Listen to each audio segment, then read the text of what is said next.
going to ask everybody to please take a seat. Loud enough?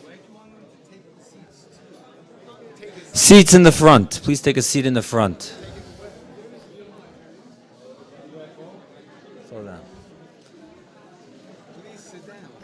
Remind everybody, please. Sit down. Don't right now. Because it'll be too early in the day. Please remind everybody. It's very annoying, very embarrassing. People speaking, you know, the phones are ringing. I try and never close the cell phone. Shidduch, a call. Greece is too late, you know, like McKen Maynard, you know. No, it's really not nice. Phones are ringing.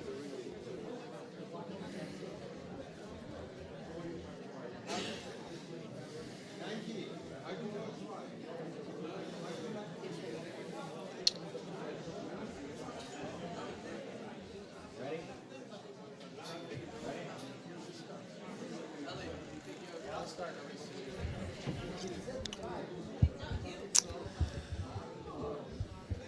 Okay, please take a seat, and we'll also ask if you could put your cell phone on silent, unless you're a shadchan.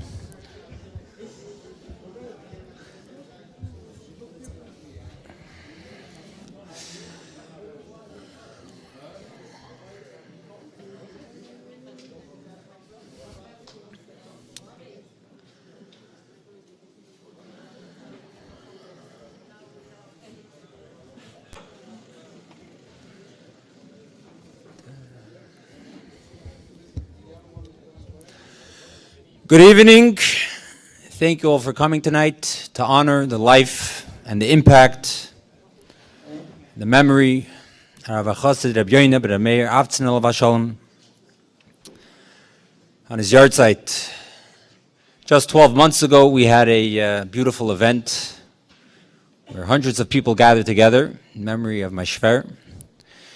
And there were many speeches and a lot was said. Seemingly, everything was covered.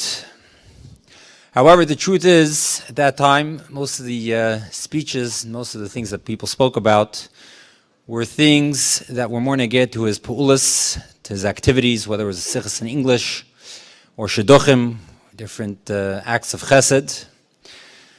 But tonight, we want to focus more on him, how he was a father, a zayda, a brother-in-law, an uncle, in a more personal way.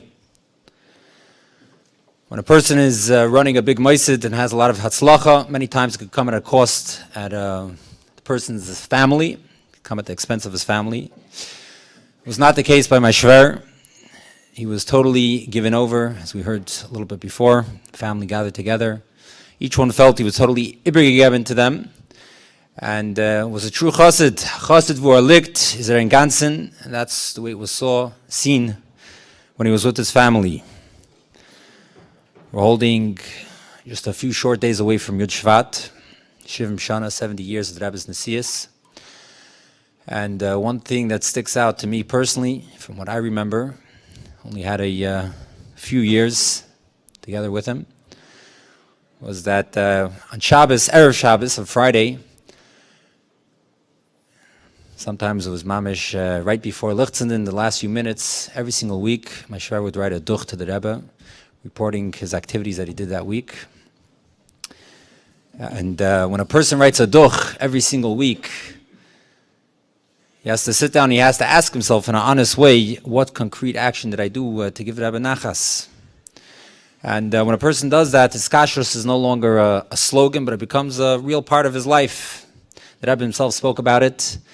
Yud Beis Tammuz Tav Shemem Ches, the Rebbe suggested that every man, woman, and child should send in 3 things that they did the entire year that they did for the Nasi Adoir. The Rebbe said they should take an envelope, they should make a big ches on it. The ches stands for chidush, 3 things that they did. The Rebbe said it also stands for chashoy, which means secret. No one's going to look at it, it's going to go straight into the oil. And the Rebbe said the reason why he's suggesting it is because if a person's going to sit down, he's going to have to write down what he did. So he's going to think to himself, the Nasi Adoir hat sich ausgegossen in the hearts. That was the lashon that Rabbi used. And he's going to think to himself, could I even write 3 things down? Could I even write 3 things? And if he's not able to do that, he'll be embarrassed. It will prompt him to action. And my shver didn't do it once a year. He did it every single week. And it was something that v'achait in aliboy. I think that it's an area of iskashus, which is something we could learn from. So tonight, we're going to hear more about him himself, from family members, not just about his activities. And we'd like to start with calling up his brother-in-law, which also was a dear friend, also happened to be his shadchan, Harav Yankel Chazan, to share with us a few words.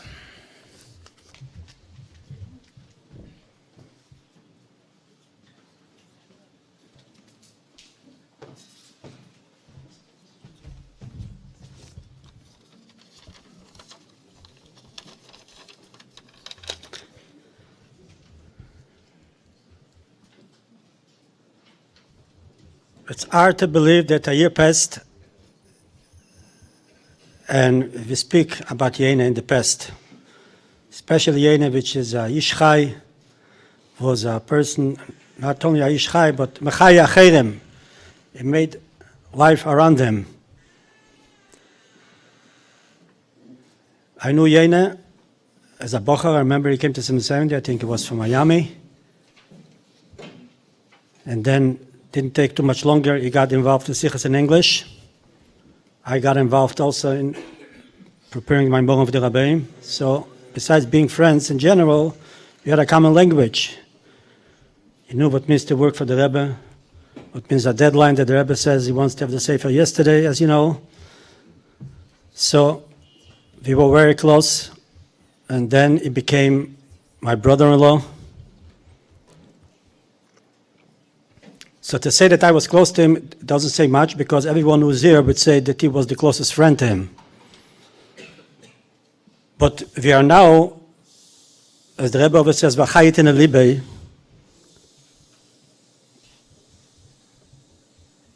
As b'chsidim, we don't make expedim. I'm just, Yonah is named after a very famous chassid, Yonah Khan. Yonah Khan was a Chassidish Reed in Russia, about Atomim, a Mesiras Nefesh. A lot of Eden had Mesiras Nefesh, but it was mamish in the latest 30s, when Stalin and Mach Shemei started to kill right and left. So it was a Sifra by Anash that married people should not anymore be involved in the Askonas, especially in the yeshivas, because of Poshet Sakonas, that they would be killed, and they will leave the same in Almonas. So it was a achlote that the older bochim, the older tmimim, would take over. But from the only ones, Rabbi Yonah Khan was dedicated, he didn't give over, he was still involved in the Mesiras Nefesh. And also later, when in Tafshin Vav Zayin in 1946, 47, when a lot of hundreds of Anash ran out from Russia through Lemberg, the famous story, it was a Vad from Chassidim that was involved. So part of the Vad left with the Anash, but there were 2 members of the Vad that were Mesiras Nefesh till the end. It was Ramendel Futterfass and Rabbi Yonah Khan, and they says, as members of the Vad, they have a responsibility, they will stay in Russia until the last Lubavitcher Chassid will leave Russia. Ramendel sent his mishpocha out of Russia, but he remained, in Takin he was in jail. And also Rabbi Yonah they catched him and he died in jail. But I remember a story of his Mesiras Nefesh and his Chassidishkeit. My father once told me, he was in Tashkent then, probably was in 1944, 1945, and it was Simchas Torah. So my father, he wasn't a Lubavitcher, so he davened in a minyan. It was the Machnefke Rebbe there. Later on he came to Eretz Yisrael. So Simchas Torah, he davened, they made a kofes, and he finished the kofes, he came home, he made a Suda, and then it's full Simchas Torah, says, no what, I'm going to go sleep. He says, I'm going to go to Lubavitcher minyan. So he came to the Lubavitcher minyan, and it was still by middle of Fabringen. He comes in, he sees Yonah Khan on the floor. I guess Yonah took this also, chush from Yonah Khan. Shmo Milsi, the Rebbe says, you know. The Rebbe always kocht sich in a nomen from a person is a connection to the person. You've heard it a lot about the Sichas, Pirkei Avos, and Rashi, and so on. So it was a Fabringen, and then a kofes comes, Atoresa, Reptan Atoresa, who gets the first posek is Memachabed Atoresa, Rabbi Yenekan, he was a Kain, and he was the Choshev Tmimim, Askonim. But Yenekan licked off on the floor, he's on the floor, no one to talk to. He's a Balminan, Rahman al-Litlan. So, everyone said the Psukim, finished the Psukim, Umato, Akofes, Vem the Eshte Akofes, Mechabed, Yenekan, Yenekan is no one to talk to, he's on the floor. So my father tells me, he told me the story, it's 50 years later, Mr. He says, so one of the Chassidim bowed down on the floor, and he told him, Yena, Akofes. Suddenly like he woke up, like from a dream. He got up, and he danced with the Torah, and he finished the Akofes, he gave over the Sefer Torah to someone else, and he fell on the floor till the next morning, Mr. So my father says, here is so it means I am a chassid. A guy who was totally drunk, no one to talk to, but someone woke him up and told him, a kofes, like a new person, like nothing happened. This is one story about him. And a second story, my father told me this was already in the year, 2 years, probably 1949, that when already the Russians looked for him, this was already in Moscow. This was on the way when they ran out. So my father got stuck in Moscow for 20 years.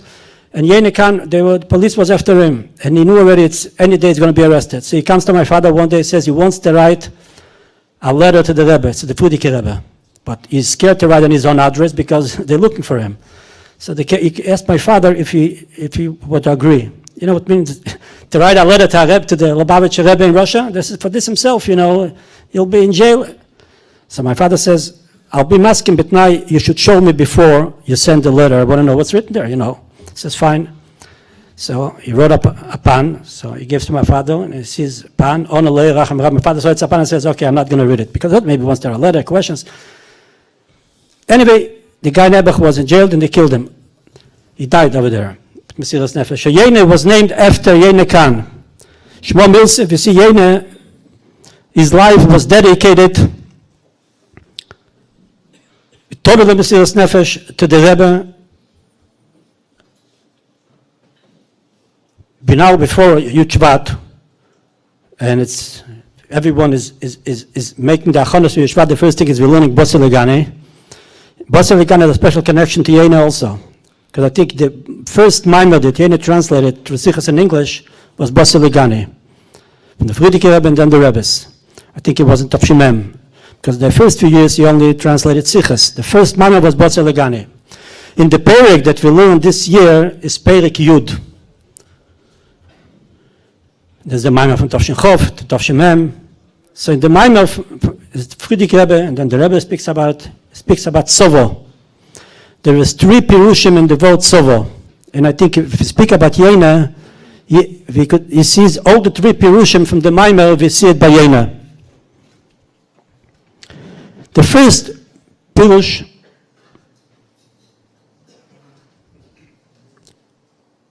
Sovo is Chayil, is a soldier. What is a soldier? Kabbalah Seil is dedicated totally to fight the war, to the king, to the army. Yonah was not only a mekushel to the Rebbe, because it's the famous sikha from the Rebbe Nishma said that a chosid is not enough that he's mekushel to the Rebbe. This is a shvacha chosid. A real chosid is who is dedicated to the Rebbe's inyonim, which means not only the mivtzoim that the Rebbe announced officially. No things that he knows that the Rebbe wants should be done. And even the Rebbe did not call it on you on. He didn't specifically say you should do it, but a chosid knows that this is the Rebbe's inyonim, and he's he does it. This is a real chosid. Yonah, it wasn't only sichas in English, which was this is his job, as you say. His ma'aseh. Yonah was dedicated to all the peulas of the Rebbe. If it's something has to be done, Yonah was there. He did not wait for invitations. The Rebbe wants this should be done. It had nothing to do with translation of Sichas or Maimorim. Any mifza or any peula or anything that the Rebbe was, Yonah was there. And he did it without any cheshbonos. Even if other people would be maligim alov, he didn't care. Yonah was a soldier. He did it in Kabbalah Seil. And that's why even his friends, he had hundreds or maybe thousands, maybe did not agree many things that he does, but they appreciate it, they respected him because they knew that he does it with the emes, because this is what the Rebbe wants. He was a chayil. And the same thing given the sichas in English. He wasn't just like as you say, a CEO. He was the chairman or the director. Yonah was the delivery boy. I remember my wife used to buy him a lot of books in school. She used to give gifts, for the kids in the end of the year, or Hanukkah, or Purim, whatever. It was not a Lubavitcher school. Yonah would come to the house, deliver this for him, on minimum price. He himself says, Yonah, I could go to your office and pick it up. No, what are you talking about? I'm anywhere in the car. I'm going. I'm here. I'm there. He was the delivery boy. He went to deliver in the stores, in the houses. It was nothing. Nothing was under his covered. He would tell me, look, the Rebbe would also put on the stamps, on the Sichas in English, on the Sichat Lanor, on the Talks and Tales in the first years when it came out. Before the Nasirs, the Rebbe would stay in his office and himself put on the stamps on the Talks and Tales. So he says, he didn't feel that he needs anyone, to help. He did it from the translation till the delivery. That means he was a chayal. He was dedicated to the cause, to what the Rebbe wants. The second pshat in Sovo, the Maimer says, "B'tzivyenim nivro," which means, the Rebbe explained the Maimer, which is a lot of colors. Beauty. Beauty is not just one color. Beauty is a few colors, it becomes a nice picture. Yonah was not only involved in Sichas in English, as we heard, everyone knows, he was involved in anything, in Shidduchim, in helping out people in need. I remember even he was dedicated to the family. I'm just a member, we had my sister in Israel needed to be an operation.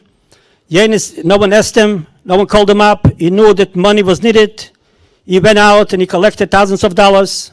And that this, you could hear many stories, he was involved in anything. It wasn't to say, this is, my job is only Sichas in English.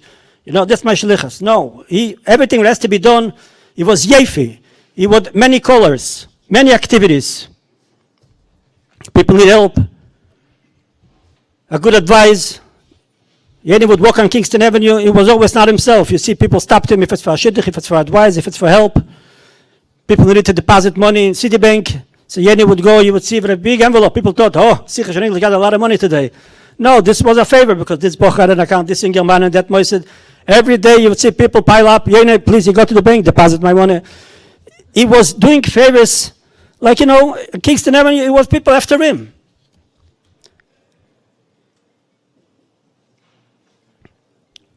Did we say, as you say, it was a Isik B'tzolchet Tzibur. The Rebbe write always in the letter, the Rebbe would write a letter, if it's a shliach or to ask, he would write, Rav Chosid, Isik B'tzolchet Tzibur. We say, by Davenik Shabbos, Isik B'tzolchet Tzibur Be'emunah. So the Poshet Pshat is Isik B'tzolchet Tzibur Be'emunah, the Pshat. He does it, faithfully. He's not stealing money. He's doing the askonas faithfully. But the Rebbe once touched a different pshat. Esik b'tzoch tzibur be'emunah. Why is Esik b'tzoch tzibur? Because of emunah. Weil glebt in Ebersten. He doesn't do it just because it's nice or because it's his nature. He does it. He's Esik b'tzoch tzibur be'emunah because the first thing is based on emunah. Yonah's Esik b'tzoch tzibur he was be'emunah. He believed strong emunah in Torah, in the Rebbe, in the Eberster. In his job, he didn't do it for benefit. Maybe what am I going to gain by this? What am I going to gain by that? He did it. He was Esik b'tzoch tzibur be'emunah. He was yefi. He was from all the sides. The third pshat in Tzovo is, as the pasuk said, Tzovo lena shalei oretz. Everyone has a set time in this world. And as the Maimer explains, continues that a person has to do everything, not to wait till tomorrow, because who knows there'll be a tomorrow for this person, because every person has the days that the Eibishter designated for him in this world. Yonah was always, it wasn't, as you say, he was busy. He gave out a sefer almost every day. I don't think there was any Mesid in Lubavitch that gave out so many Sforim as any. He was busy. Moshiach has to come. And every sefer is Mezaras the Geula. It wasn't by him, he couldn't sleep next year in 2 years. Every day, I guess, take a new sefer came out, a new kuntrus, a new maimer. I don't think there was any Mesid in the Tzor Leir in Lubavitch that accomplished what he did. He knew that the days are counted. He knew everything. Because the Rebbe wants, that it should be ready to bring Nachas Ruach the Rebbe.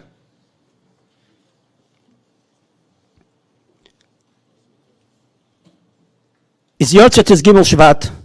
You remember the famous Sikha from the Rebbe on Gimel Shvat, Tovshin and Beis. The Rebbe said the story about the Friedrich Rebbe, that the doctor once says the Friedrich Rebbe, how come that his speech is affected?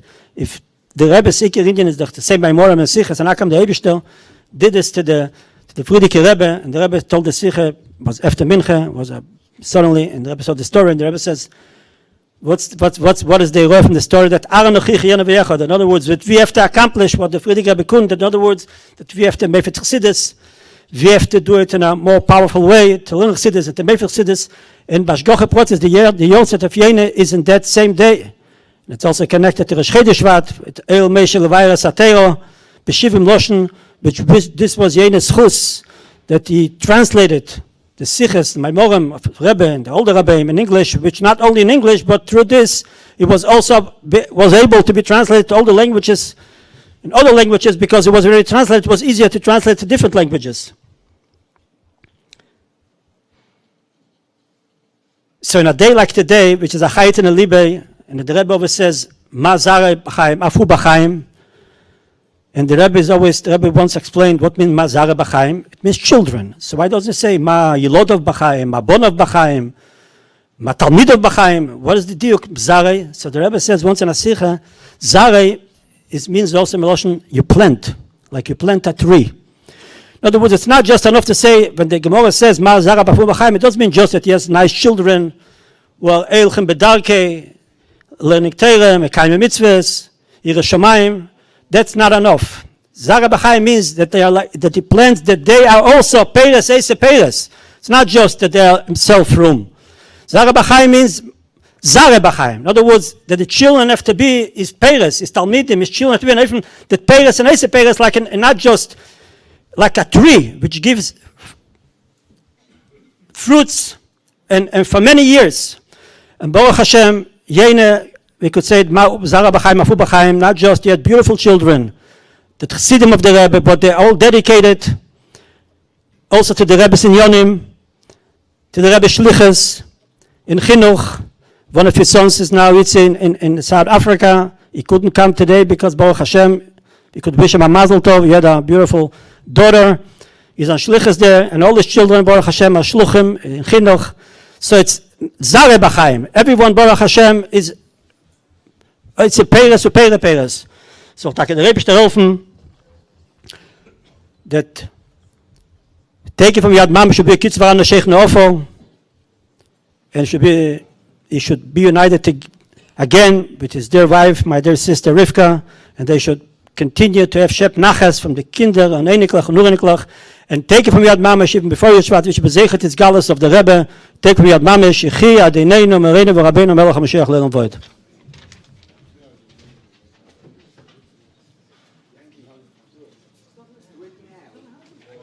It's disgusting, it doesn't look as nice. Fix it. Okay. Fix it. Turn it off and restart. Gracie Hashikayach, Rabbi Yankel. My Shver developed a very close and personal relationship with many of his family members.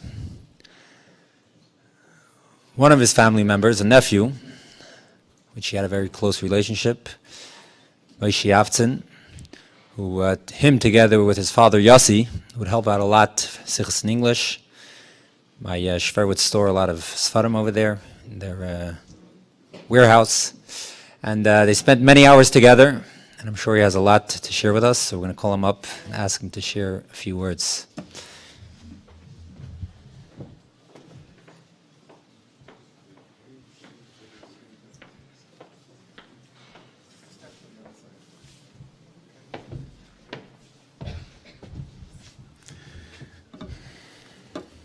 I just got the memo that this is called my uncle. I thought I was being brought here for the Paislim B'Dvar Malchus. Good evening. When I was first asked by Yitzi, known as Itzi by his family, to speak tonight's gathering, I was humbled by the request, but instantly refused. When Yitzi continued a bit persistently, I simply asked, why me? There are many other cousins that are more prominent and have more public speaking experience. He replied simply, I was his mother's choice. Discussion over, I knew I was going to be speaking here tonight. I cannot say no to my Tante Rivka. That's true in general, but especially on her birthday. If I remembered correctly, last year was Kapitel Lametes, so this year's Kapitel Mem. L'chaim. You should have many more happy and healthy years, a lot of nachas from your children, grandchildren, and in the right time, the great-grandchildren. L'chaim.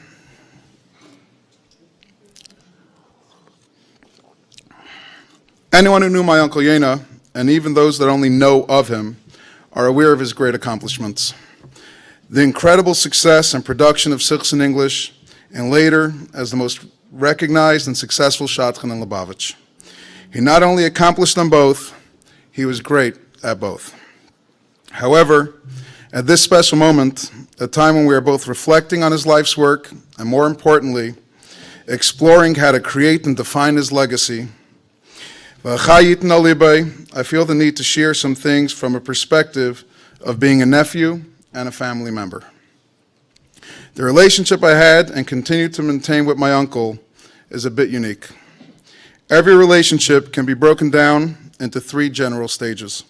The first stage, even if genuine, lacks depth. The second stage is a little deeper and it's more based on logic.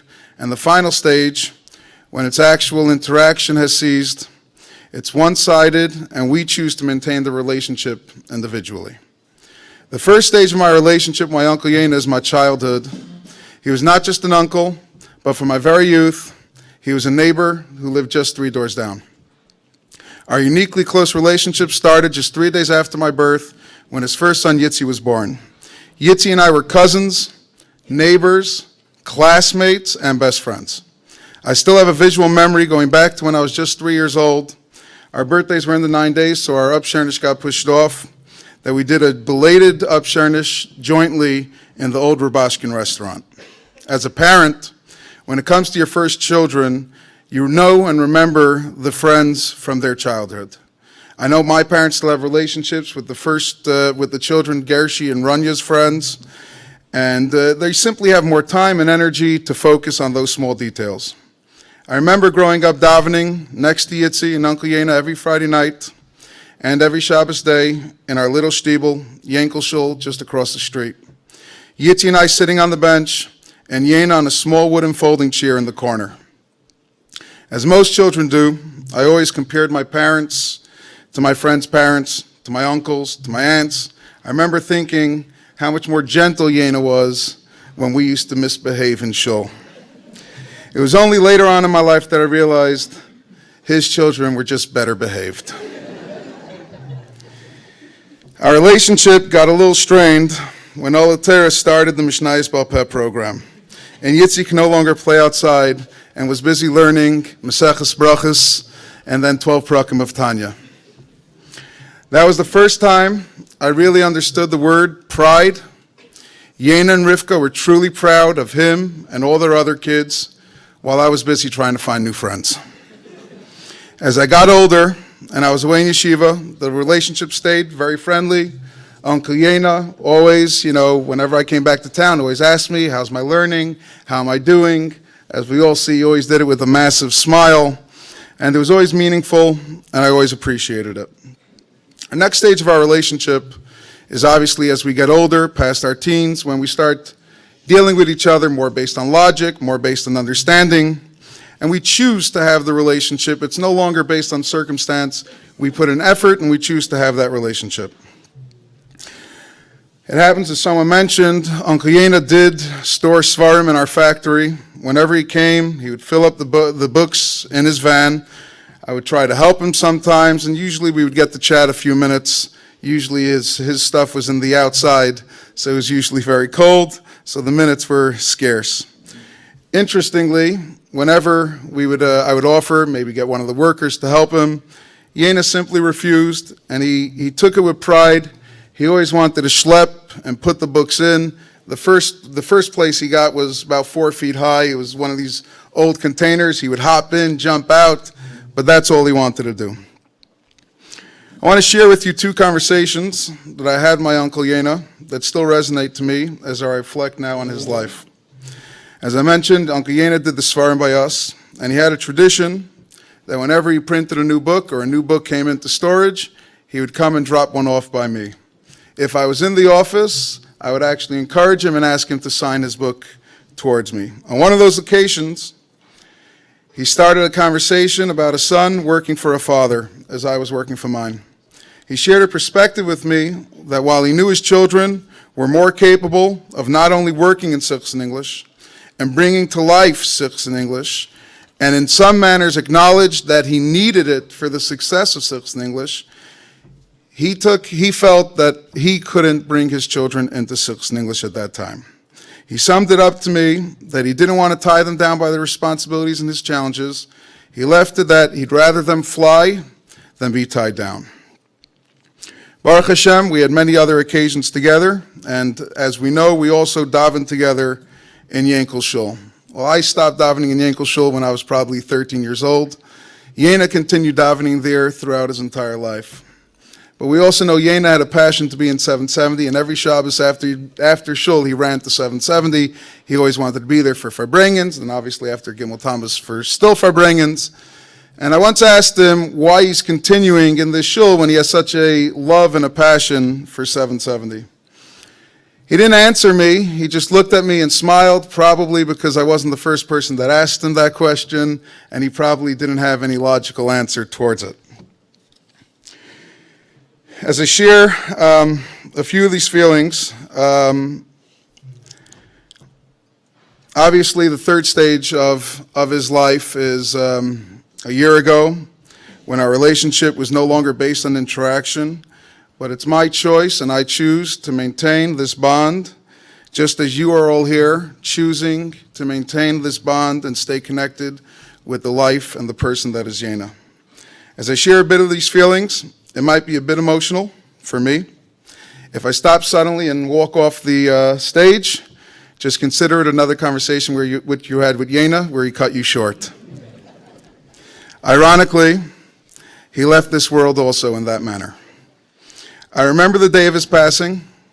It was a crazy feeling, not really knowing how to process the emotions, not knowing what was necessarily the appropriate action. I went to his house that morning, helped schlep a little bit of the furniture to set up for this massive shiva. It was simply, I didn't know what I was feeling. I didn't know what the emotions were hitting me. It was too much shock. The emotions weren't really there. It was the next day at the Levaya that all the emotions suddenly hit. It was a very cold day, and I ended up in the cemetery 15 minutes before anyone else arrived. It was me, an open hole, waiting for everyone to arrive. I was getting pretty cold, and I found myself thinking, if only I had a bottle of Smirnoff to say l'chaim and goodbye to my favorite uncle. As others started arriving, I found myself lost in thought and feelings. These are emotions I had never felt before. I removed myself from the crowd and went to a lonely corner, watching everything from the back side of the funeral. I was trapped in my own thoughts and in my own emotions. In one big blur, I remember watching the crowd saying Tillim. They were filling up the caver. The boys stood there, said Kaddish. The women came for a fleeting second to say their goodbyes, and then it was over. In an instant, it was empty. It was in that moment, as I felt the first tears fall down my face, that I realized I had just experienced my first loss as an adult. My Uncle Yonah was the closest person that I personally lost in my adulthood. In the first year of this third stage of my relationship, I had a lot of time to reflect and analyze some of the attributes and driving forces behind the commitment of my Uncle Yonah. It was his commitment to Sikhs in English that did not allow him to properly appreciate what he created. He did not have an ego to recognize the tremendous organization and body of work that he himself created personally. He only focused on his missions and tasks given to him by the Rabbi, a job that was not easy and a responsibility that was given to him and him alone.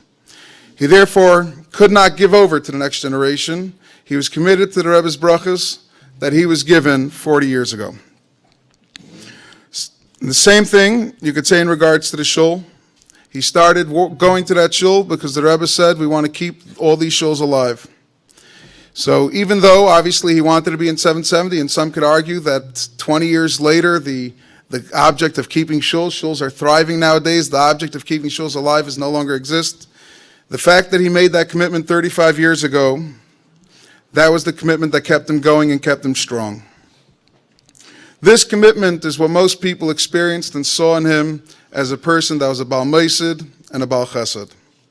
I am lucky and honored to have been a person that got to experience that and see that in the way he related to family. The commitment he had to his wife, his children, and his great-grandchildren, his future great-grandchildren, but grandchildren, was a commitment that was everlasting and could only be experienced if you got to know him. It's our responsibility not only to recognize the legacy that he left all of us, but it's critical that we recognize that in order to have an everlasting memory from a person like Yonah, it's through a commitment to one's family. I want to take this moment to wish a l'chaim to my Tante Rivka and to all the children and the grandchildren.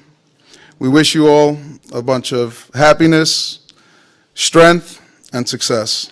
L'chaim, Yonah ben Rav Meir, l'chaim.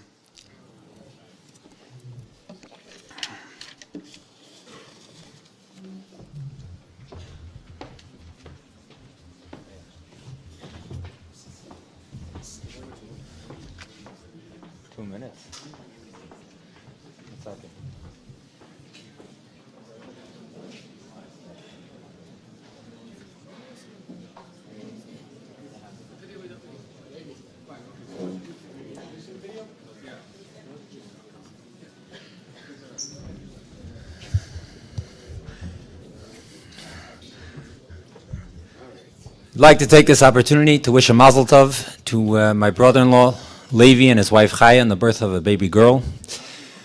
He wasn't able to make it here tonight. However, he still wanted to share a message, so we're going to ask everyone to please pay attention to the screen.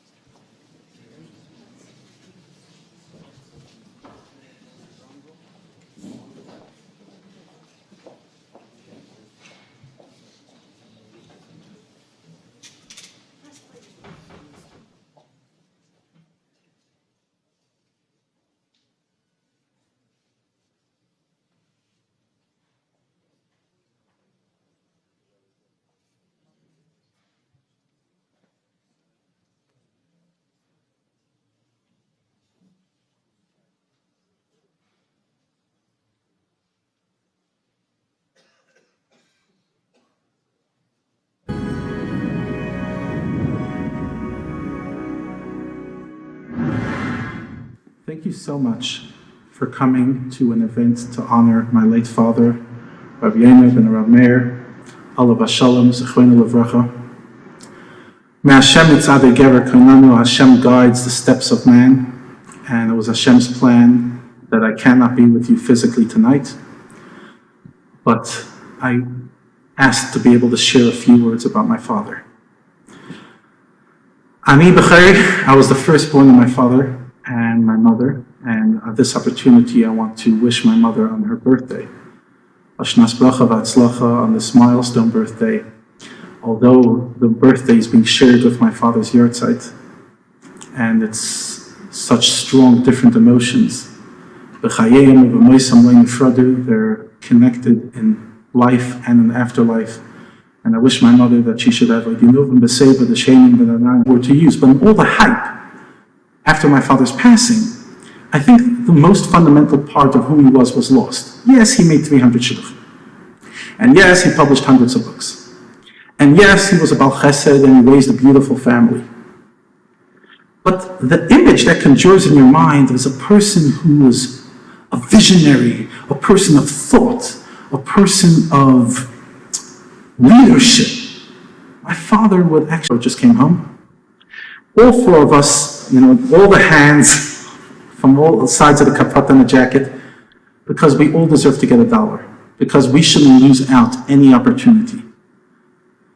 On Simchas Torah, there used to be a ches around the Rebbe. It was a table shaped in a ches. And my father somehow, for the day of Simchas Torah, got that spot where he would stand on the ches. Now you have to understand the pressure behind him was ridiculous. He had thousands of people, so the intensity of the pressure pushing him into the table was immense. Just that I, my sister, my brother can sit on the table and kiss the Torah in the Rebbe's hand. Why would he do that? He just felt to give us another exposure, to give us another moment. And without a question, I know that it impacted me. That sacrifice, that knowing that my happiness is his biggest priority, was the most beautiful thing as a child to know. Yes, my father wasn't communicative. I don't think my father ever said, I love you. But everything he did screamed, I loved you. His pshittus, his simplicity, his straightforwardness, his kindness. My father was so selfless in the best sense of the word. It was just about doing, action, another favor and another favor, taking us to every doctor appointment, taking my mother shopping whenever she needed, doing whatever we needed. I want to share one story which expresses my father, at least for me personally, in a beautiful way. So my father wasn't an expressive fellow. You know, he wasn't exactly the kind of guy that's writing love letters, at least not to the children, and he wasn't expressive. And one year, I was 21, and I was going through a tough stage in my life, and I made a decision to go by myself for a year alone without any friends. And the place I chose was Milan, Italy. Now, it was a smicha program to learn, to be a Rav, and there was 4 Israelis in the group, 2 Argentinians and 2 Italians, and me, the only guy that really spoke fluent English. I knew that some of the guys vaguely because I'd been in Israel previously, but no relationship with any of them. And it ended up being the best year of my life. It changed my life. It was empowering. It was beautiful, but that's not the point. I was going to leave right after Yom Tov. It was Erev Yom Kippur, when obviously my father's blessing me. And usually my father's blessings were very quick. It wasn't exactly, as I said, expressive. 30 seconds and it was over. And then my father, as he's putting his hands on my head, says, Itzi, I don't know what you're doing, and I don't know why you're doing it, but I wish you all the success. And I hope it turns out for the best. And those words I cherish. You'd ask yourself why? What's there to cherish? Because my father and I were so different, and yet he was able to celebrate me for the journey I'm going on. He couldn't understand my journey. But his love for me was so absolute. His love for his children was so absolute. His support of his children was so absolute that no matter what choice you made in your life, he wholeheartedly supported it. He gave of a full heart. I never felt that in my adolescence and in my adulthood, I was a disappointment to my father, even though there were certain things that I'm sure disappointed him. He was so proud of his children. And he was able to celebrate our differences. And that was just because he was so uncomplicated. He was so giving, so pashut, so simple, so not about him.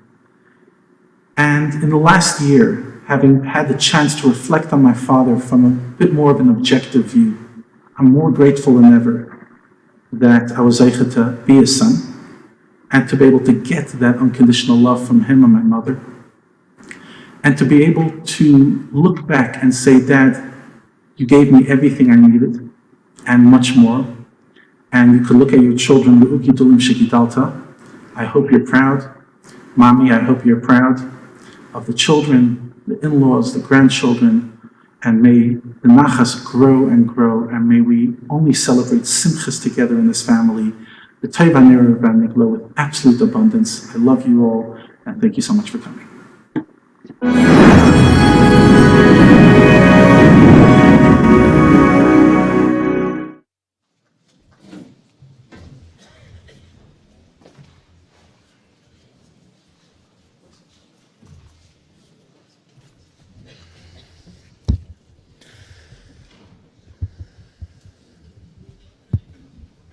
Ready? You got it.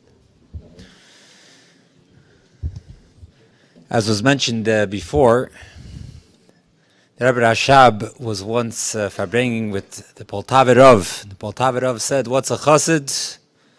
"I'm a kosher." Someone that's a kosher is a chassid. The Rebbe Rashab said, "That's noch a schwache chassid. That's a weak chassid." Someone that's makosher to the pu'ulas of the Rebbe, to the Rebbe's activities, that's a chassid. That's something that epitomized my shver. The pu'ulas, making sure Maisa B'Poil, what the Rebbe wanted, got carried out. This past year, Lilu Nishmas Mashver, there was many activities that were undertaken. There's a display in front of the hall, which you could see pictures of it. They include children, which were named after him, libraries of Svarim in Benoit, Toronto, Altair Mesifta, a children's book library in one of the shuls here in Crown Heights, innovative learning projects including a Sichas, Chidain, Limit Teirasa in Beis Rivka High School, a weekly Seder Sichas, and Mivtza Tanya in Teresamis Yishalayim. The Rebbe Sichas published every single week, the weekly SIE Classics, a learning group of women that come together to learn Mamarim, and a special Tzivos Hashem program for the Pre-1A of Ali Teira. There's also a Stender, a Mechitza, and a Bima, and a classroom in Chengdu. Hope I'm pronouncing it right, all dedicated to him. As well as many reprints of Svarim and dedications of various weekly publications, articles, and videos. We hope that all these activities give my shver aliyah to his neshama, Linu Nishmas, Rabbi Yonah ben Meir, and the ultimate aliyah of him returning here Lamata with the coming of Mashiach now.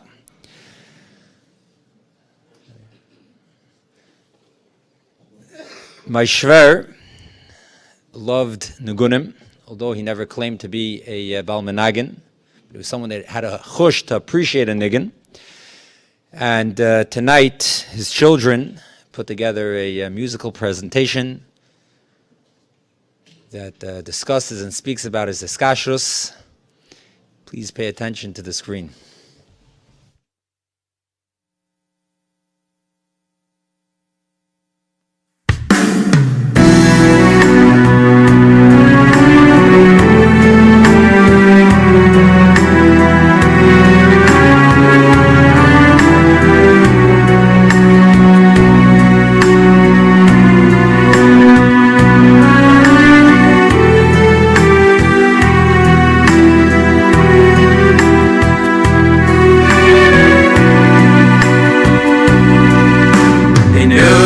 Dawns a moment born, it's fleeting so. A yid in need I've come to see, my role I know. The lambs beckon yearning for fire, Geulah Hashem's one desire. Rebbe, as your soldier, here I am. The world so vast, the years have passed, the earth to shine.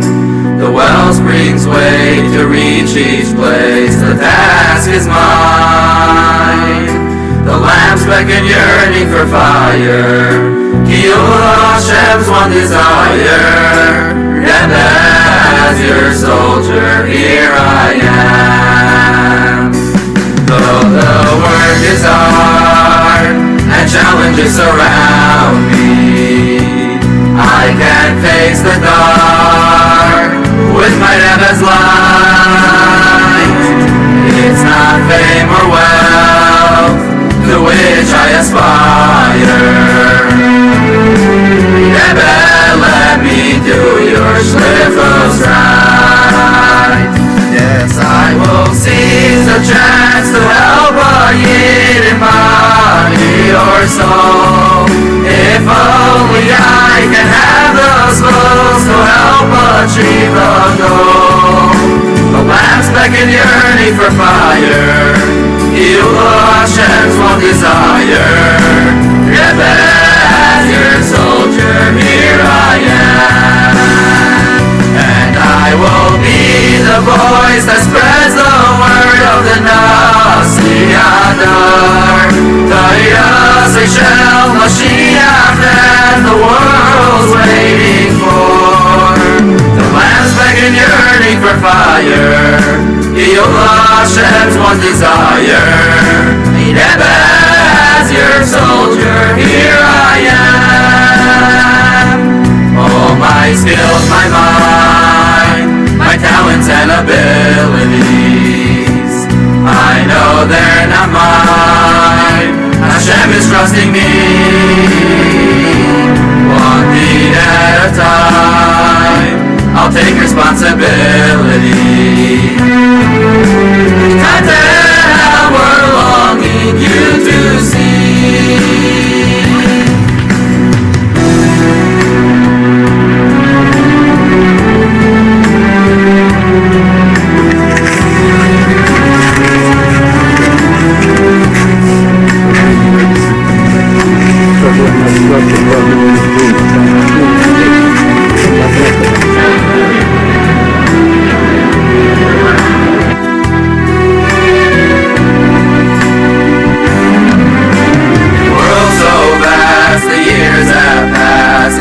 To shine, the wellspring's way to reach each place. The task is mine. The lamp's beckon yearning for fire. Yonah Hashem's one desire. Rebbe, as your soldier, here I am. Though the work is hard and challenges surround me, I can face the dark with my Rebbe's light. It's not fame or wealth to which I aspire. Rebbe, let me do your shlichus right. Yes, I will seize the chance to help a yid in body or soul. If only I can have those souls to help achieve the goal. The lamb's beckon yearning for fire. Yonah Hashem's one desire. Rebbe, as your soldier, here I am. And I will be the voice that spreads the word of the Nasi Hadar. Tairos Shel Mashiach that the world's waiting for. The lamb's beckon yearning for fire. Yonah Hashem's one desire. Rebbe, as your soldier, here I am.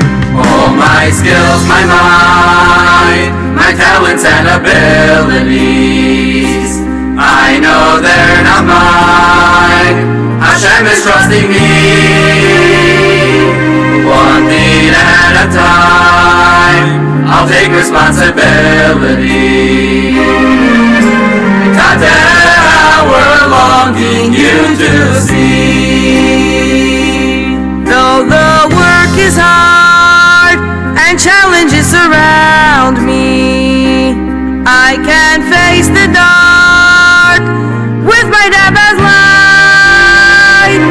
It's not fame or wealth to which I aspire.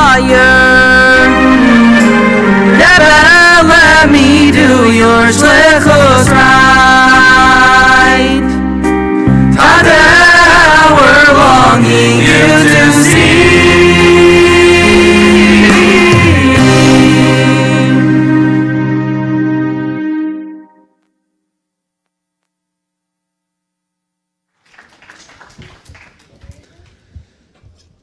Gracie Yashikeach to the Avtzon boys for showing us just a fraction of your talent. You should continue giving your father a lot of nachas and let all your abilities shine in all areas. Just we're watching the video over here of my shver giving all his koiches to the Rebbe. Quickly, a story that was said before. The Rebbe bleibt nicht kein Balchayv. Someone that gives over all his koiches to the Rebbe finds a way to take care of him. Someone in the family just mentioned beforehand that right after Gimel Tammuz, my shver needed a lot of money for a certain thing, and it seemed like there was no way of getting it. One day he gets a phone call from Australia, and It's Yossel Gutnick on the line. And he says he wants to speak to Yonah Avtzon. Here I am. He says I was in my office and I fell asleep on my desk. While I was sleeping, the Rebbe came to me in a dream and said, go check was tut sich bei Yonah. So I'm calling up. So my shver let him know exactly what was needed, and he took care of it. So Rebbe bleibt nicht kein Balchayr for those that give over their ganze Leben. The minig is by a Yartzeit to make a siyum. I'm going to call on, it's my pleasure to call on Rabbi Avtzon to come up and make a siyum.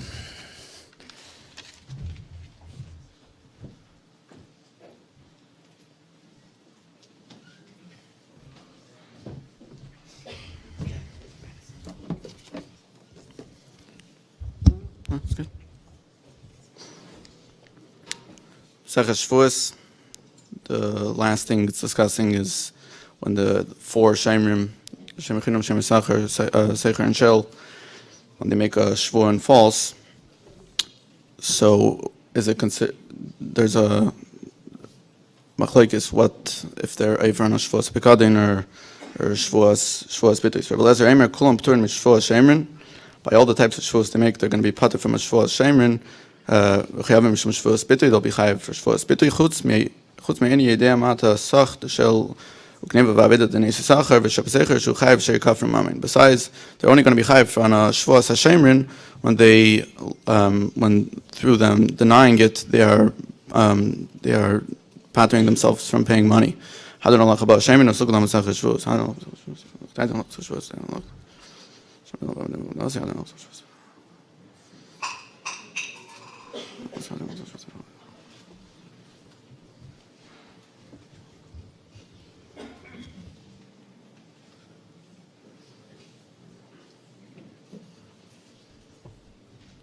I have nothing.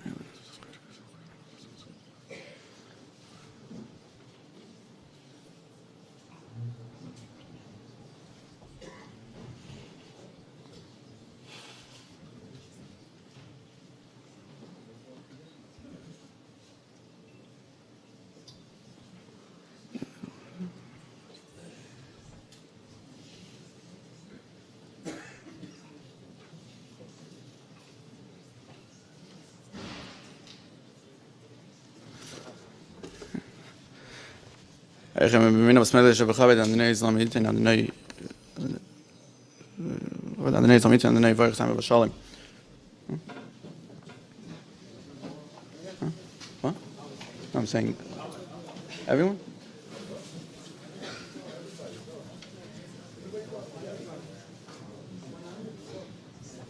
Skalavi, Skadash, Meiraba, Bama the Vachirus, Yamach Machos, Yas, Machakana Vikar, Mashiach, Yechan, Mechan, Machai, the Hobby, Israel, all of his Mankar, Vimra, Main, Eish, Meiraba, Mavar, Lamama, Maya, Spike, Savak, Spike, Visan, Savi, Sadavi, Salavi, Salos, Mendico, Chabirko, Laylam, Kabrachas, of Shira, Satush, Bachas, and Achmas, Adamiron, Bama, Vimra, Main. I saw Varban about him, then Wakal, Tom, and Some then welcome and ask me, Rise, the Astra, David, Divakas, Havasar, Elaine, Luchan, Slamarabachin, Vachis, the Varachman, Kainer, and Mazena, Vicha, Kanam, Kanama, Point of Vishmaya, Vimra, Main, Eish, Slamarabam, and Shmaya, Vachim, Tevim, Elena, Valko, Yisrael, Vimra, Main. Eish, Shalom, Vimra, Mavias, Shalom, Elena, Valko, Yisrael, Vimra, Main.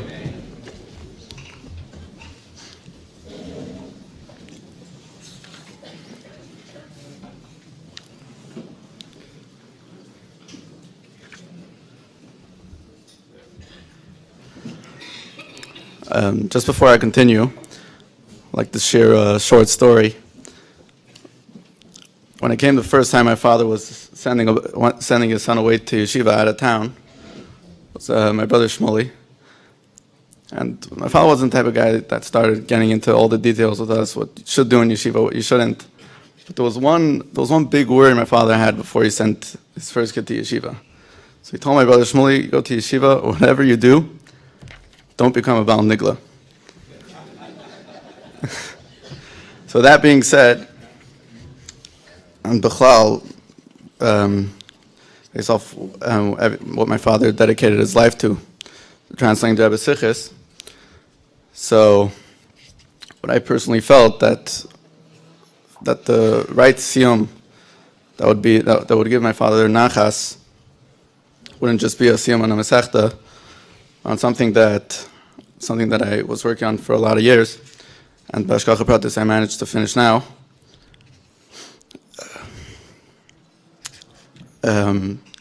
Unfortunately, I never got to tell him that I was working on it, but I'm sure he's having a lot of nachas. I finally just now finished the Kotei Sichos.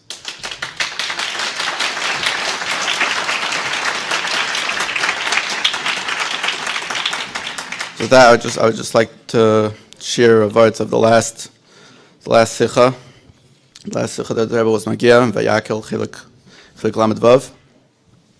Joseph Bashkacha Pratis, the Rebbe said it when the Rebbe said the sicha. It was the first Yemei Lula of Rebbe Tzimcha Moshka.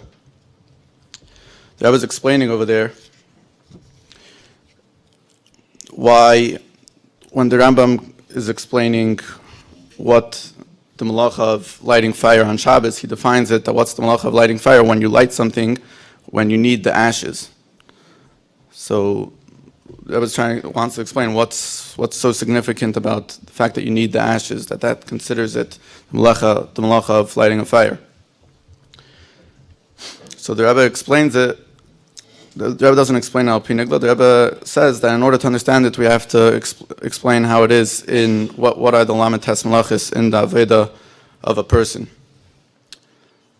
So the malacha of lighting a fire in the Aveda of a person is a person's neshama. Just like a fire, it's always yearning to go up higher, even though once it goes up, it's gone. So too, a person Nerevai Nishmas Adam, a person's neshama is constantly yearning to go up, to connect itself to Hashem. So that's why the Rambam, when he explains what is considered the malacha of mavir, lighting a fire, meaning what does it mean properly, the aveda of a person's neshama that wants to constantly go up when tzarich le'efer. What is efer? When a person burns something, so there's every single thing's made out of four stuff: eish, ruach, mayim, afer. So when it gets burnt, the first three leave, and the only thing that's left is the afer, the lowest part. So that's what the Rambam's. So that's what we're coming to say, that when a person has this havara, when a person wants to light the fire, what's the t'nai? What makes this that a person wants to yearn to go up? What makes that true? When is that the right thing? When it comes back down into the afer, down into the lowest, when through that it brings a person to do the mitzvahs down here in Gashmius, that's when it's considered the malacha of avara. And the Rebbe just goes a drop further. It's not just a t'nai, it also shows that this person, that he's yearning and going closer to Hashem, it's real. Why? Because the whole purpose why the world was created and the whole was Nisava Kadosh Baruch Hu Lislei Dir B'Tachtenim. Hashem, it's Atzmos wanted a Dir B'Tachtenim. So if a person is really going up, his neshama is yearning and getting closer to Hashem, so the closer he's getting, he obviously realizes how much more important it is to make a dir b'tachtenim. So that's why, what defines the malacha of avara? What's the real? When is it a real ratzi that the neshama wants to go up? When he brings it back down into making a dir b'tachtenim. Chaim.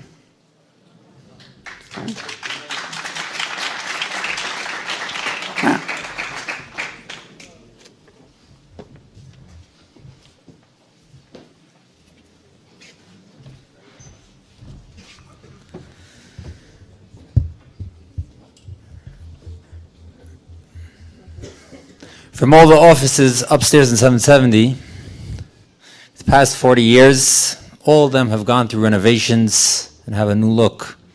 There's one office that's the original, the way it was from the beginning. That's the office of Sichos in English.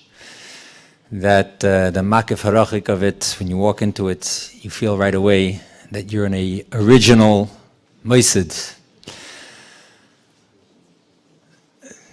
Nearby from the other offices, one of the offices, Chabad.org, the director of Chabad.org, Rabbi Meir Simcha Kogan, who was close with my shver. We're going to call him up to share a few words.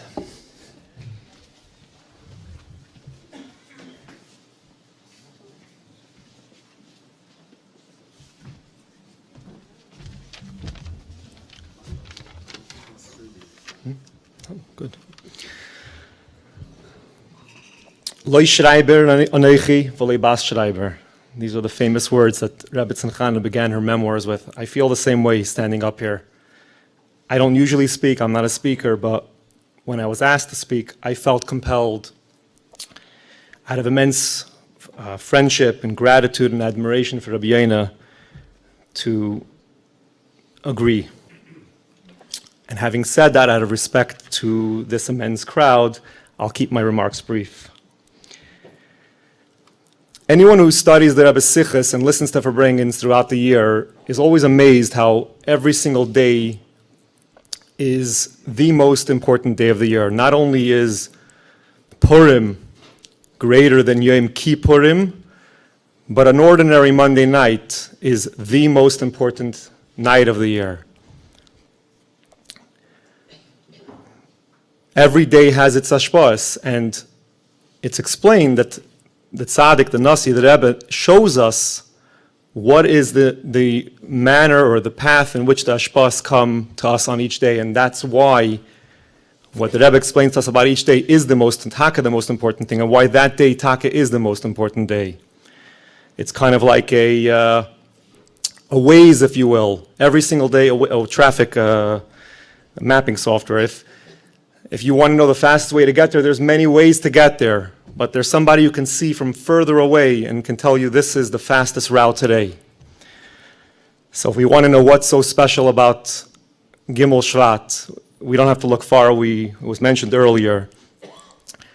The famous, surprising words of the Rebbe on Gimel Shvat, Tavshin Nun Beis, where the Rebbe spoke about the story where the doctor of the Frierdiker Rebbe, the professor as the Rebbe called him, questioned why was it that the Frierdiker Rebbe, someone who his entire life was dedicated b'mesiras nefesh hafatzas hamayonos, hafatzas Torah, why was it that he was plagued with a disability in speech when his hafatzah was done primarily through speech? And the Rebbe connected it to the parsha, speaking about Moshe Rabbeinu, who was also suffered from the same disability, and that the Eibishter did not create a miracle, although he could have, to heal him. The solution was that Ara nechicha yiya lecha lepeh, and Ara nechicha yiya niviecha. Aaron will represent you. Aaron will speak for you. And the Rebbe spoke about the Heirah that, which post Chav Zayin Adar, Chassidim understood what the Rebbe was referring to and what the message for us was. And I feel that Gimel Shvat, being the Yartzeit of Rabbi Yonah, really epitomizes who he was. Rabbi Yonah was Aaron Niviecha. This is the job of every chassid, but I think when we look at Rabbi Yonah, he's someone who epitomizes this in a very real way. Aaron Niviecha. Onkelos teaches that he's going to be your meturgaman, your translator. Rashi elaborates on that he's someone who's a machri, who's a mashmiya la'am. Rabbi Yonah's dedication was unparalleled. I worked across the hall from Rabbi Yonah for about 20 years, and over the years, through our work, we became pretty close. I dare say we were friends, but how can you say that when he's that much more senior than you? We worked on many projects over the years, and our friendship developed. I learned from him dedication, I learned from him bittul, I learned from him that nothing is too low for someone, and that the main thing is to get the job done. There's not really much more for me to add over everything that was said. I observed how he would meet me in the hallway, and unfailingly he would pull out of his envelope or from his pocket papers showing me the latest works, where he was holding and what he was editing. He was so excited with just his signature smile, showing me whatever it was. Lately, the latest things was his work on the unparalleled translation of the Alter Rebbe Shulchan Aruch. The amount that Sichas in English under the leadership of Rabbi Yonah accomplished is just really breathtaking. Over several hundred Sfarim and Kuntreisim published. And every single one of them sold at below market prices and being put up available on Sichas in English's website and of course on Chabad.org as well. Over 150 full Sfarim are made available, often going up online before they're available for sale. They mentioned, he seeked not fame nor wealth. There's no one, it's just Pashan, so true. He didn't look for credit in what he did, and he didn't look for wealth out of it, or he wasn't even concerned about it, or at least that's what it seemed. Aaron Yiniviacha, he was the Meturgamon, the translator of the Rebbe's Torah, making it accessible for the first time to an audience that could not understand Yiddish. Aaron Yiniviacha, he also was the mouthpiece. So much audio created at a time when not much existed, whether it was the Rambam classes, the Tanya classes, and many other audio recordings. This is the way he lived, and this is something that we really can all learn from. I know that I could just picture if there was a conversation that was had with Rabbi Yonah and say, we're going to create an event to mark your anniversary, I could just see him really burst into laughter. He didn't take himself seriously. He took his work very seriously, but he didn't take himself seriously. But I also know that the conversation continued, and the message was, but there's going to be v'achayit in liba. There'll be a pulin imsheches. There'll be an action that comes out of it. He would agree. So I think that it's very befitting that we all think about that and recognize that v'achayit in liba. We have to realize that Aaron Yiniviacha is not something for an individual. It's something that Rabbi spoke about very shortly before Chav Zayin Adar. Every one of us needs to find ways to be the Rebbe's mouthpiece, to teach the person next to us, to support the maistis that do this type of work, and to personally engage with, whether it's our fellow worker or the person next to us in Shul. And I think it's quite clear that Mazare B'chaim, Afu B'chaim, a year later, after Gimel Shvat a year ago, the work that Rabbi Yonah started, and I say started because he left so many things unfinished, is continuing, and really in a much greater measure, thanks to everyone who's supporting his maistis. It's quite clear that I think we haven't seen, much of it, because there's so much more planned. And just in the last year alone, as you can see in the front of the room, there's just so much that was already done. So l'chaim, we should all take this to heart, and may we be able to celebrate together with Rabbi Yonah very soon, the Guf Gashmi, with the coming of Mashiach, b'meir of Yameinu.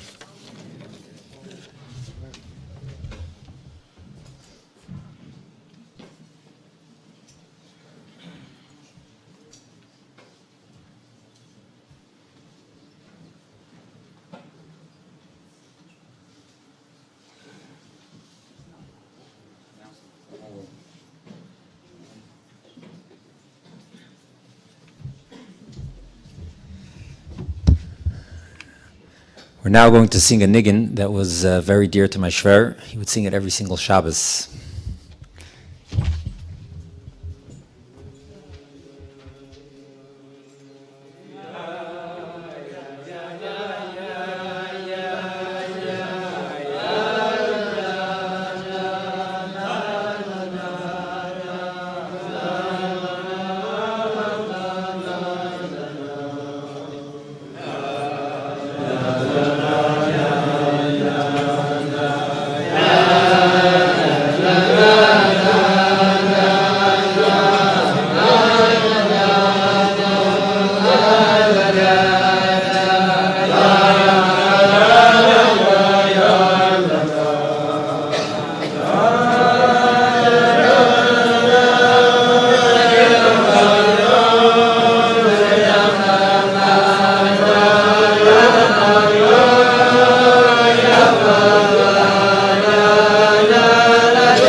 As mentioned earlier, my shver was very close with many family members. One of the families that he was very close with was the Blau family. I'm going to call on his nephew, Rabbi Mendy Blau, to come share a few words.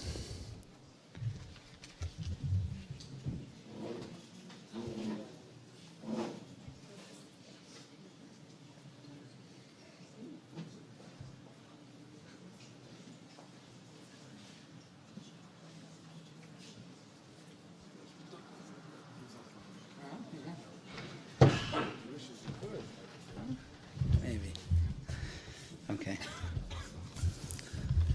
Is l'chaim or water? Is l'chaim? L'chaim, l'chaim.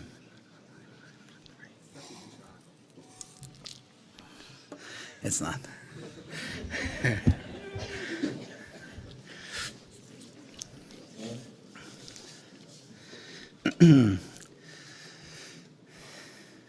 Okay, everybody knows the struggle of speaking last is that pretty much everything significant, important, and on target was said.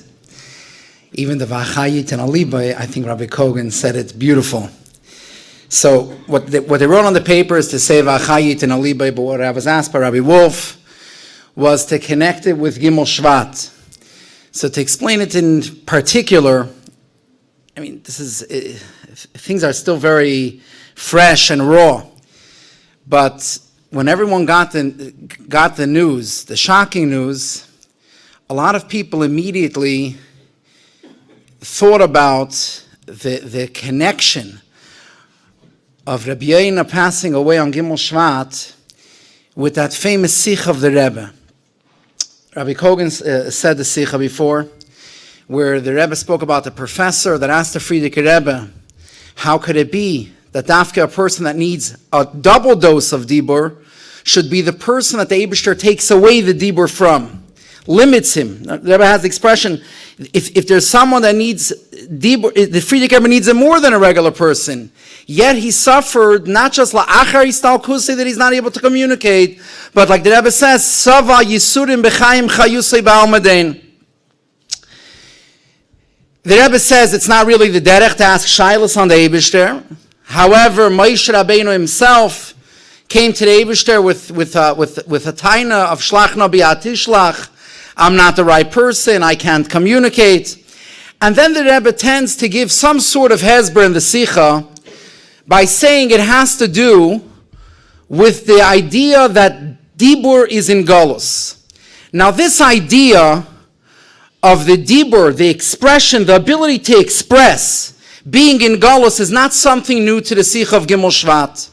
It's an idea that the Zohar explains and asks the same question about Moshe Rabbeinu. The Zohar brings the pasuk where Moshe Rabbeinu tells the Eibishter, Lo yish devarim anoichi, ki chvad peh chvad lashon anoichi. The Eibishter tells him, Mi sam peh la'adam, oy mi yasum ilem, oy cheresh epikeach, oy iver, haloy anoichi Hashem. I'm the one that gives speech. Va'ata, leich va'anoichi eye impicha, va'iresicha asher tedaber. So you would get the impression from this pasuk that Moshe Rabbeinu just got a promise that it's going to work out.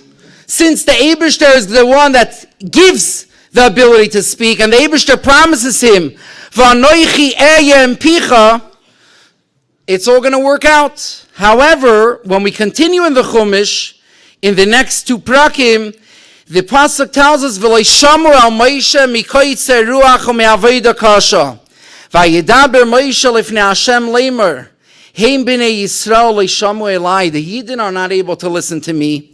Ve'eich yishme'eni paroi, va'ani aral svasoim. So the Zohar asks the question. V'bekadmi saksiv, in the beginning, Moshe Rabbeinu already came to the Eibishter with this time, I'm not the right person.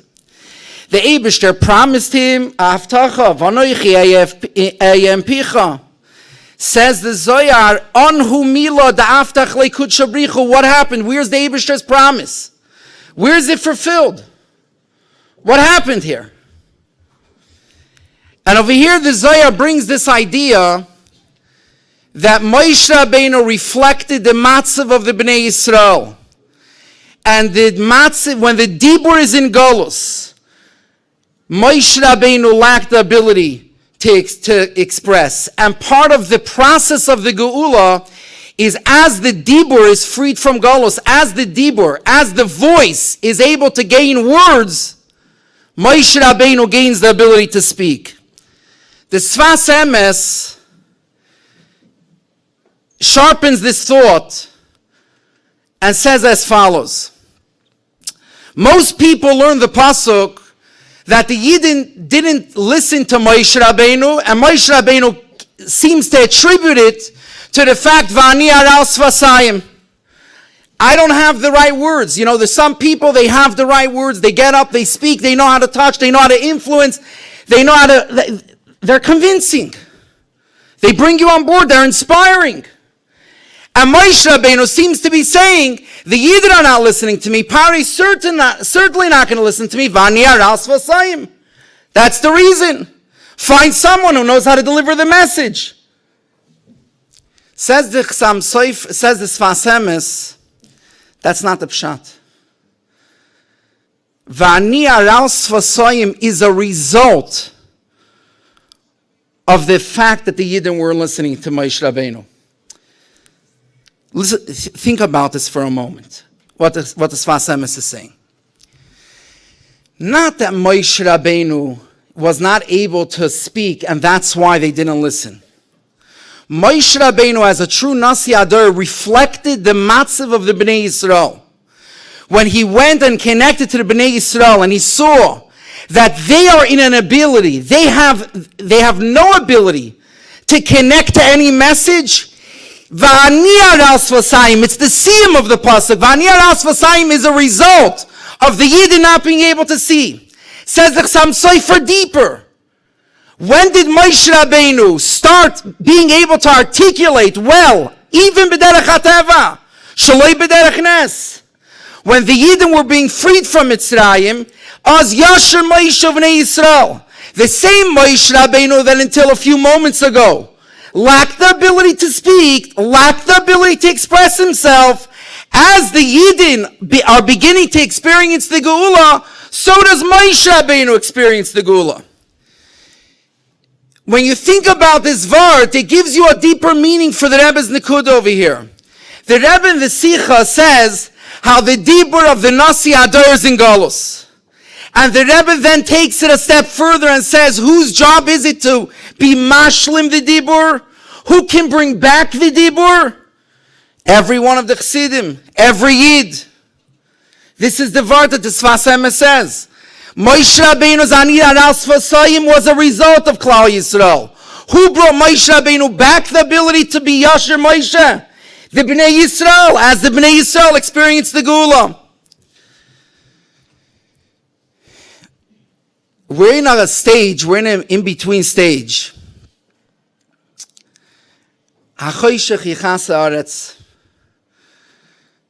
There's a silence. Sometimes silence can speak louder than words. They say a story of the Vishnitzer Rebbe, Rabbi Yisrael Hager. Rabbi Yisrael Hager would take a walk every day for a half hour with one of his shamoshim. They would walk for a half hour through the city park, and he would return. One day, as he's taking the walk by the park, he stops by a beautiful home. Right on the entrance of the park, he stops for a minute, he thinks about it, contemplating, and he starts heading up the stairs. His gabbai that was with him was wondering what's going on here. The house was a famous house. It belonged to the town banker. The town banker was one of the leaders of the Haskalah movement in that city. And the Shamash was trying to understand what exactly is the Vishnitzer Rebbe planning, what does he want to accomplish by going to his house? How's he even going to be received? The Vishnitzer Rebbe was by the door, he knocked. One of the Mesharsim come in, welcome him in. And then the banker, whatever his name was, comes down. The Shamash obviously sees the door open. He goes in. The Rebbe sits down. They exchange pleasantries. And then the Vizhnitzer Rebbe has something that he wants to express, and he can't express it. So you see, he's debating. Should he say? Shouldn't he say? And there's like this heavy silence. The Yid, the banker, he was talking part of the Haskalah movement, but he had derech eretz. So he wasn't going to interrupt. He sees the Vizhnitzer Rebbe's debating. So he waited there with respect, but it's going on for 2 minutes, 3 minutes. So he motions to the Mesharis to come out for a second. And he says, what's on his mind? What does he want? Mesharis says, I have no idea. I don't know. He didn't tell me anything. He just walked up. So he sits down for another 2 minutes, hoping that the Vizhnitzer Rebbe will explain what does he want. And at the end, the Vizhnitzer Rebbe decides not to speak. He gets up and he leaves. He's caught off guard, and he decides he's going to follow him. He walks him down the stairs. Then he decides, you know what, forget it. What I need to follow the Vizhnitzer Rebbe. But he's so curious what was going on here that he decides he's walking with the Vizhnitzer Rebbe. He's going to figure out, what did he want to tell me? So he follows the Vizhnitzer Rebbe back from his walk to his house. And when he comes to the Vizhnitzer Rebbe's stairs, and he sees the Vizhnitzer Rebbe is just going to go inside, he says, listen, when you were in my house, I was the host, so I was gracious. I wasn't going to demand an explanation. But now you're the host, and I would like to know, what was this about? So the Vizhnitzer Rebbe tells him, there's a chazal that say, Kishem shemitzvah loymar davar hanishma, kach mitzvah sheloy loymar davar she'eino nishma. Gemara in Yevamis says, I came in thinking I would talk. I realized it's not going to be accepted, and therefore I was mekayim kishem shemitzvah loymar davar hanishma, kach mitzvah sheloy loymar. I was mekayim the mitzvah of silence. So he tells him, now he's even more curious, and he tells him, and how do you know I wouldn't listen? What did you want to say? He says, if I say it, then I lose the mitzvah of the mitzvah shaloi laimar. So he says, yeah, but how do you know I wouldn't listen? So he says, I know. He says, it's not fair, tell me. Anyways, it goes back and forth, and finally gets the Vizhnitzer Rebbe to say, what did he not say? What did he not say? What did he come not to say? So the Vizhnitzer Rebbe tells him that yesterday in my house came a woman who was a recent almana with children, young children in the house, and she got a notice from your bank that her house is being foreclosed because she's not up to date with the payments. So he says, I came debating, I wanted to ask you, do something about it, but I figured you're not going to be able to accept responsibility, so I decided not to say. He's immediately full of guilt, and he says, Rabbi, you don't understand, I'm only a bank manager. I'm not the one that I don't make the rules. I don't own all the notes. So the Vizhnitzer Rebbe tells him, I told you wouldn't listen, and that's why I didn't want to say. I told you can't assume responsibility. Anyways, the Vizhnitzer Rebbe said, let's just leave it at this.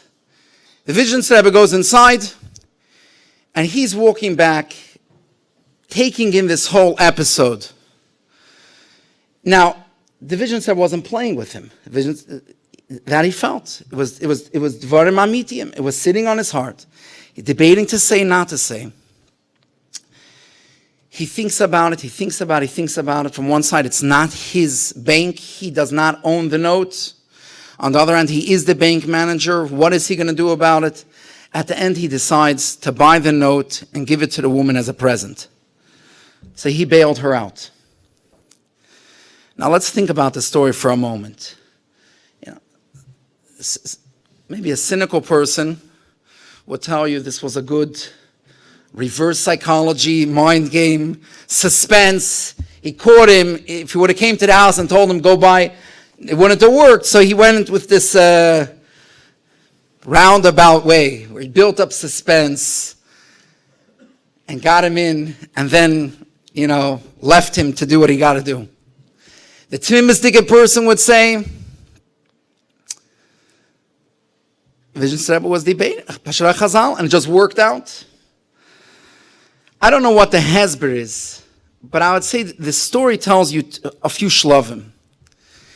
It tells you that sometimes the lack of words, the silence, the lack of dibur can sometimes be more powerful than dibur. However, it has a limit. If the Vizhnitzer Rebbe would have been Mekayim this Chazal of Kishem Shemitzvah Loimar Davar Hanishma Kach Mitzvah Shaloi Loimar Davar Sheni Nishma, by staying home and doing nothing in his own house, nothing would happen. Mekayim the mitzvah, maybe. But what would happen? What would be accomplished? Zero. He went to the person's dining room. And over there is where he was silent. It's in his dining room where his silence penetrated. It's in his dining room where his silence sparked something. It's in that person's home where the silence started working. However, silence also has limitations, even when they're in the right destination. Had he never explained what was really on his mind, highly doubt that the person would have been able to guess and just have this inspiration to bail out a woman when it's not really his responsibility. So there was this silence, more powerful than words, delivered only in the right destination to the right person, and then the words that come after the silence that bring the message home. Moshe Rabbeinu was sent to the Yidden. The Eibishter in the beginning, he was an Aral Sfasayim. But it was that silence that Moshe Rabbeinu went, the inability to speak, that began the process. The Eibishter sent Moshe Rabbeinu without talking. Sometimes the lack of speech can be more powerful than speech. But then you need the words. Now, how does this connect to us on Gimel Shvat with Rabbi Yonah? The silence that's more powerful than words and more harsh than words is the silence ever since Chav Zayin Adar. Is the silence that the Rebbe was hinting to in the Gimel Shvat Sicha. That there's a tkufa when the Nasi Adar is able to speak and to speak and to speak and to say Maimarim. And like the Rebbe says over there, when he says Maimarim, automatically there's more Chazaris. And if there's more Chazaris, there's more Afat Samayonis. And then there's a silence. But if we want the silence to work, the silence has to be delivered. It has to reach people. If someone is not connected, if we don't feel the void of Chav Zayin Adar, if we don't feel the void of Gimel Tammuz, if we're not living with the Rebbe, if we're not learning the Rebbe's Sichos every day, and we don't feel the silence of the Farbrengens, then the silence is going to accomplish the same much as if the Vision said Rebbe would have stayed home. This was the Nikud, in other words, what Rabbi Yonah, what Uncle Yonah, Rabbi Yonah ben Meir, however we're going to refer to him today, what Rabbi Yonah accomplished was to bring the Rebbe into every person's dining room. The words and also the silence of the words. The lack, what we're missing. And that awakens somebody. But the silence itself doesn't do it. We need to learn the Sichos. Every person needs to have the ability to connect to the Sichos. There's a growing, the amount of people today that need the English is much more than the day that SIE was started. So everyone today, in other words, there's a few stages. Once they're connected, they're feeling the silence. They're interested. They're in suspense. What would the Rebbe say? What is the Rebbe saying? What's the message of the Parsha? What's the Rebbe's message in relation to current events? What would the Rebbe say about Eretz Yisrael? What would the Rebbe say about the peace plan that was proposed today? Are you allowed to even have such a discussion? Are you not allowed to have such a discussion? Once a person's in suspense, he's living the Rebbe. Over here, you need to be able to deliver the words. Say what is. Open up the silence. To open up the silence is the pe'ula of what SIE did to translate the sichis, what SIE still needs to do. In other words, this is only the beginning. All the sichis have to be translated. The Maimonim have to be translated. What Lahak is doing, when we were growing up in Mesivta, after Gimel Tammuz, we said then that there were two publishing houses that picked up in full steam. One was Lahak, and one was SIE.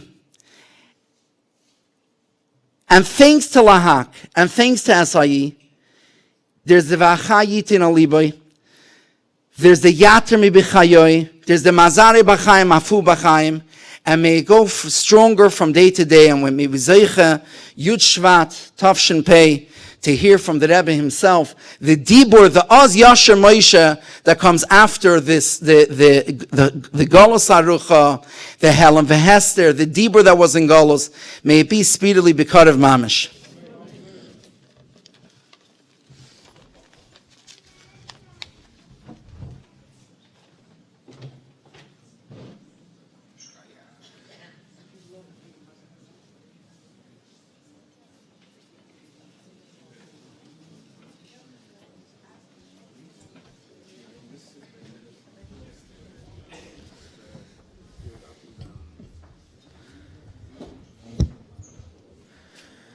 Before we conclude, the family would like to thank those that helped out during this challenging year.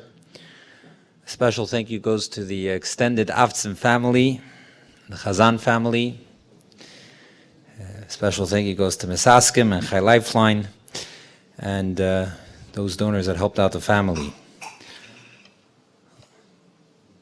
Also for Sichos in English, those that helped out in this past year, especially the VAD, with Rabbi Eli Tauger and Mayor Prager, and those that are supporters of Sichos in English, Rabbi Yaakov Cohen, Rabbi Yonah Rabinov, and Rabbi Yossi Melamed, and many others.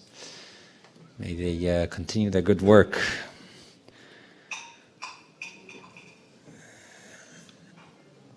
May we take from this event V'achayit Naliboy, as my Shver Rabbi Yonah, for him, honor meant nothing except for the Rebbe's honor.